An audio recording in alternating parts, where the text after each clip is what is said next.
जय श्री कृष्ण दोस्तों, आप सभी का दिन शुभ और मंगलमय हो। भगवान लक्ष्मी नारायण अपनी कृपा, अपना आशीर्वाद आपके और आपके पूरे परिवार के ऊपर सदैव बनाए रखें। आज हम सब वैशाख महात्म्य के 15वें अध्याय का श्रवण करेंगे। श्रुत देव ने कहा, हे राजन, भगवान विष्णु को प्रिय वैशाख मास की पाप नाशक परम महिमा को सुनो।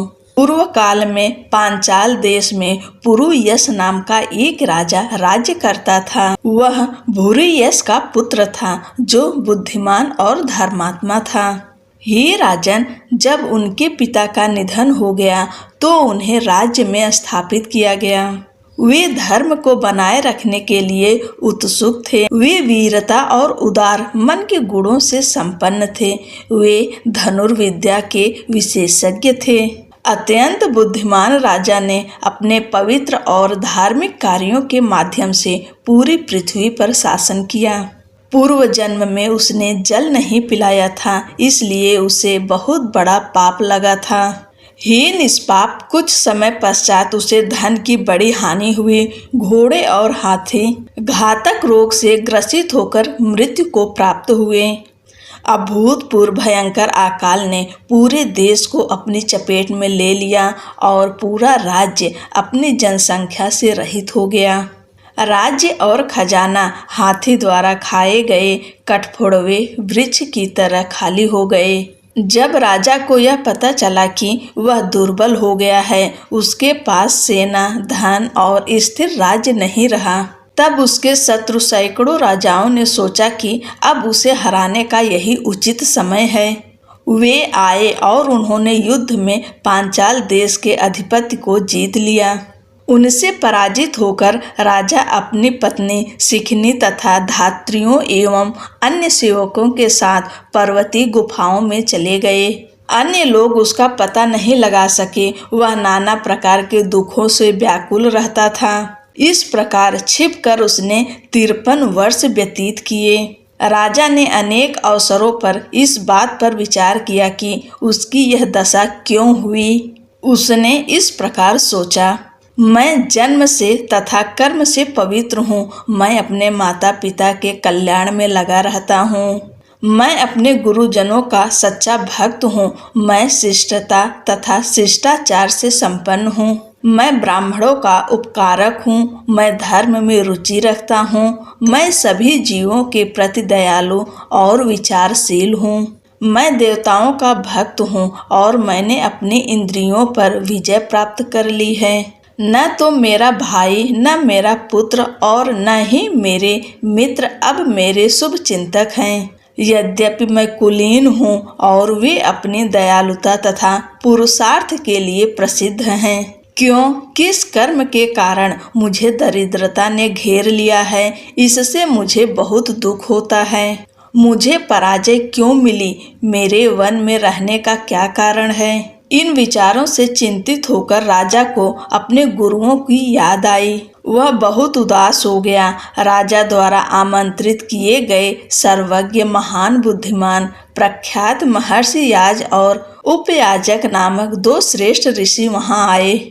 उन्हें देखकर पांचाल राज तुरंत उठ खड़े हुए। बड़ी भक्ति के साथ उन्होंने अपना सिर नीचे झुकाया। वनवास के कारण वे बहुत दुखी हो गए थे।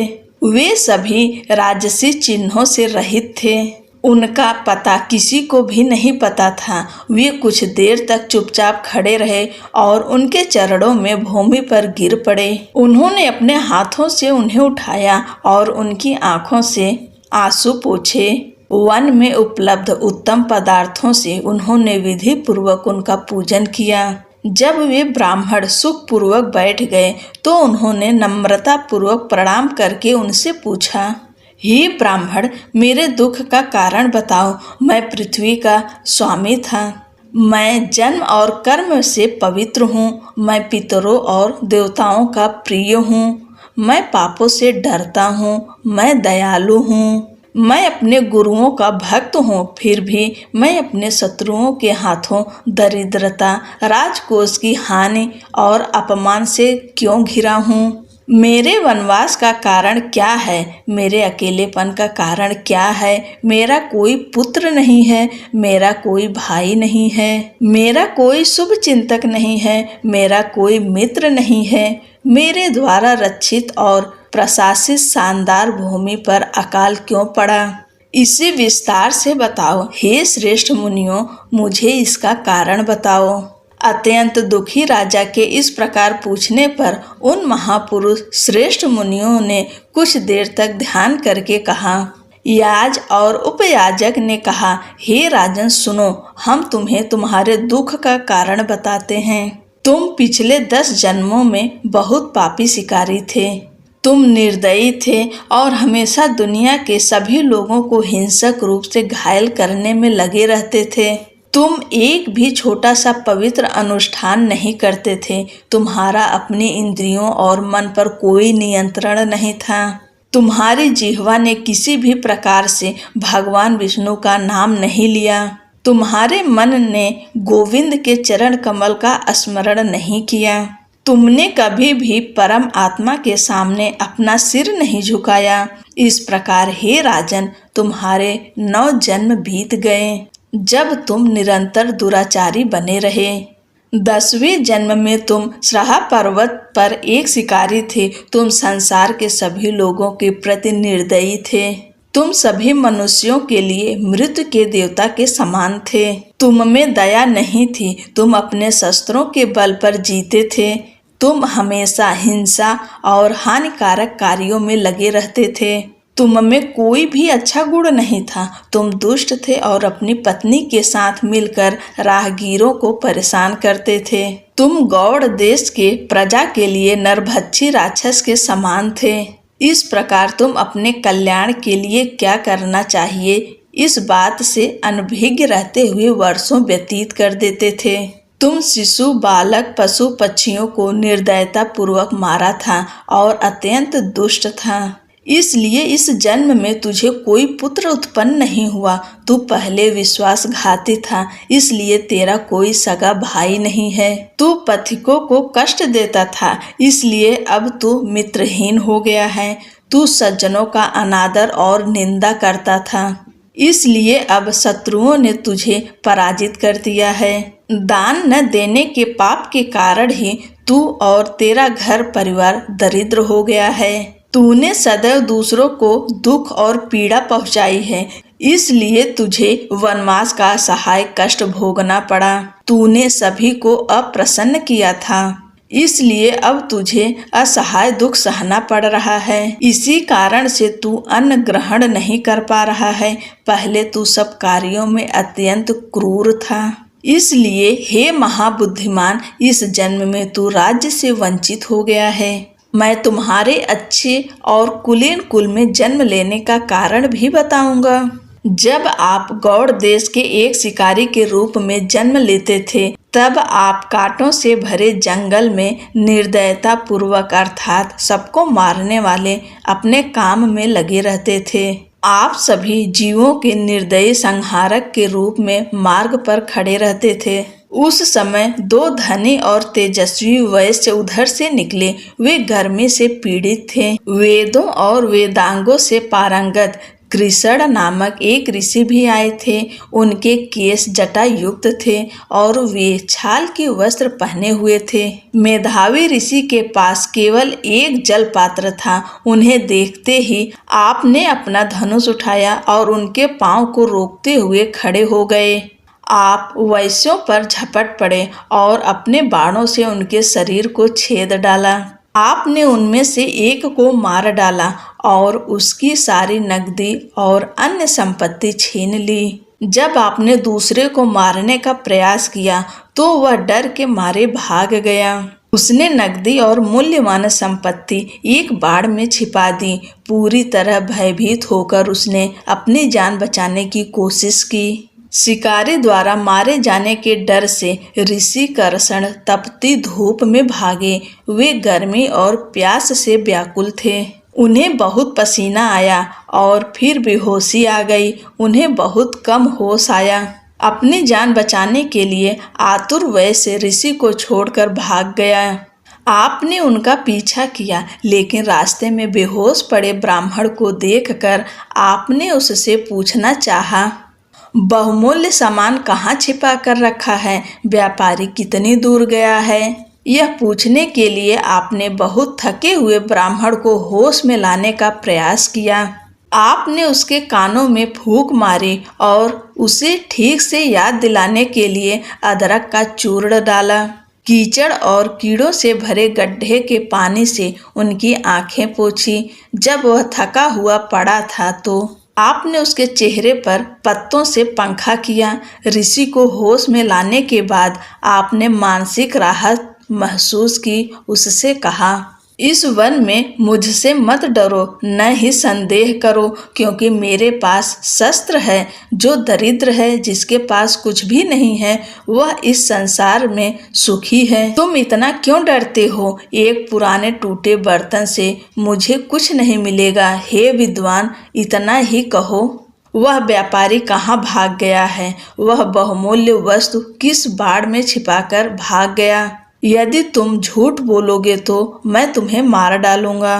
कृष्ण ने कहा, इस बाड़ में धन छिपा है, वह इसी रास्ते से भाग गया। ऐसा पूछने पर उसने भय और प्राण बचाने की इच्छा से ऐसा कहा। आपने ब्राह्मण से कहा, हे ब्राह्मण, तुम इस मार्ग पर प्रसन्नता पूर्वक जाओ। तुम्हें मुझसे तनिक भी डरने की आवश्यकता नहीं है। यहाँ से कुछ दूर एक सरोवर में उत्तम जल है। उस शुद्ध जल को पीकर अपनी थकान दूर करो, फिर गांव में जाओ। अभी इसी मार्ग से राज कर्मचारी आ रहे होंगे। वे प्रमुख व्यापारी की चीख पुकार सुनकर मेरे पद चिन्हों का पता लगाने में लग जाएंगे। हे ब्राह्मण, यद्यपि तुम प्यास से व्याकुल हो, इसलिए मेरा तुम्हारे साथ जाना संभव नहीं है। इस पत्ते से हवा करो, गर्मी कुछ कम हो जाएगी। आप उन्हें पलाश अर्थात पत्ता पंखा देकर पुनः वन में चले गए। वैशाख मास में भीषण गर्मी के दौरान यह आपका पुण्य कर्म था। हालांकि यह आपके अपने स्वार्थ के लिए किया गया था। इसके परिणाम स्वरूप मार्ग में ऋषि की जान बच गई। इसी पुण्य के बल पर आपने अत्यंत पुण्यशाली और बड़े राजघराने में जन्म लिया। यदि तुम सुख, राज्य, धन, अन्न, अन्य संपत्ति, स्वर्ग, मोक्ष, हरि के साथ सायुज्य अथवा हरि के क्षेत्र की कामना करते हो तो वैशाख मास में बताए गए पवित्र कर्म करो। तुम्हें सभी प्रकार के सुख प्राप्त होंगे। यह वैशाख मास है। यह अक्षय तृतीया कहलाने वाला तीसरा दिन है। एक बछड़ा देने वाली गाय लाकर उसे किसी दुखी ब्राह्मण को दे दो, इससे तुम्हारा कोष भर जाएगा। शैया दान करो, सुख मिलेगा। छत्र दान करो, अपना राज्य वापस पाओगे। विधि पूर्वक स्नान करो, इसी प्रकार माधव की पूजा करो। उत्तम मूर्ति बनवा कर दान करो, इससे तुम्हारी विजय होगी। हे राजन, यदि तुम अपने समान सद्गुणी पुत्र चाहते हो तो समस्त प्राणियों के कल्याण के लिए आपास दान करो।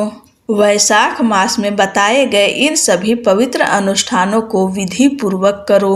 इससे समस्त लोग तुम्हारे अधीन हो जाएंगे, इसमें कोई संदेह नहीं है।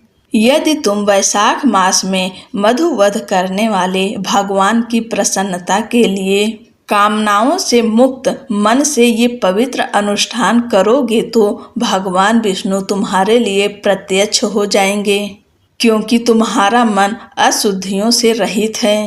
पुराणों में वर्णित ऋषिगण जानते हैं कि जो मनुष्य इन उत्तम पवित्र अनुष्ठानों को संपन्न करते हैं वे अनंत लोकों को प्राप्त होते हैं। यह सब हमने देखा और सुना है, उसी प्रकार तुम्हें बताया है। ऐसा कहकर ब्राह्मण, पुरोहित, याज और उपयाजक उससे विदा लेकर जिस मार्ग से आए थे उसी मार्ग से चले गए। तब महापराक्रमी राजा ने अपने गुरुओं से ज्ञान पाकर बड़ी श्रद्धा के साथ वैशाख के सभी अनुष्ठान किए। उसने मधुवध करने वाले भगवान की उसी प्रकार पूजा की जैसा उसे बताया गया था। इसके बाद उसने अपनी शक्ति पुनः प्राप्त कर ली। अपने सभी बंधुओं से घिरा हुआ तथा सेना के बचे हुए सैनिकों के साथ वह पांचाल नगर में पहुंचा। जब उसके पुराने शत्रु राजाओं ने सुना कि यह राजा पुनः अपने नगर में आ गया है तो वे अभिमान पूर्वक उस पर आक्रमण करने के लिए आ गए। उन राजाओं और पंचाल के राजा के बीच युद्ध हुआ। उस महान योद्धा ने अकेले ही सभी शक्तिशाली राजाओं को जीत लिया। जब वे राजा विभिन्न लोकों की ओर जाने वाले मार्गों से भाग गए तो इस शक्तिशाली राजा ने उन राजाओं के खजाने, घोड़े और हाथी जब्त कर लिए। वह शहर में 1 करोड़ घोड़े, 30 लाख हाथी, 1 करोड़ रथ और 10,000 ऊंट तथा 3 लाख गधे लेकर आया। बैसाख अनुष्ठान की महानता के कारण सभी राजा अचानक करदाता बन गए। वे उसके पैरों तले कुचल दिए गए और उनकी योजनाएं ध्वस्त और विफल हो गई। पंचाल भूमि में अभूतपूर्व और अतुलनीय समृद्धि थी। उसने एक छत्र के नीचे सभी राज्यों पर अधिकार कर लिया था। मधुवध करने वाले की कृपा से उसके 5 पुत्र उत्पन्न हुए जो वीरता और उदारता से युक्त थे। वे धृष्टकीर्ति, धृष्टकेतु, धृष्टद्युम्न, विजय और चित्रकेतु थे। वे सभी कार्तिकेय के समान थे। जो प्रजाजन धर्म पूर्वक सुरक्षित रहते थे वे उनसे प्रेम पूर्वक जुड़ जाते थे। वैशाख के प्रभाव से वे तुरंत ही सबका विश्वास प्राप्त कर लेते थे। फिर पंचाल नगर के स्वामी ने मधुवध करने वाले भगवान की प्रसन्नता के लिए उन पवित्र अनुष्ठानों को समस्त कामनाओं से रहित मन से संपन्न किया। इस पवित्र अनुष्ठान से प्रसन्न होकर भगवान मधुसूदन अक्षय तृतीया के दिन उनके समक्ष प्रकट हुए। जब उसने 4 भुजाओं वाले शंख, चक्र, लौह, गदा आदि धारण किए हुए भगवान अच्युत अर्थात परमात्मा नारायण को देखा तो वह आश्चर्यचकित हो गया। भगवान पीले वस्त्र पहने हुए थे और उनके गले में वन के फूलों की माला। वे अपने सभी अनुयायियों और देवी लक्ष्मी के साथ गरुड़ पर बैठे थे। असहनीय चमक को देखकर उसने तुरंत अपनी आंखें बंद कर ली। वह खुशी से नाचने लगा। वह पागल और नशे में धुत आदमी की तरह इधर उधर घूमने लगा। उसके सारे अंग भय से भर गए। उसकी आंखों में आंसू भर आए। वह जमीन पर गिर पड़ा। उसने श्रद्धा से हथेलियां जोड़कर बड़ी भक्ति से स्तुति की। दोस्तों, आज की कथा यहीं पर समाप्त होती है। अगले की कथा अगले की वीडियो में हम सुनाएंगे। तब तक के लिए जय श्री कृष्णा, राधे राधे।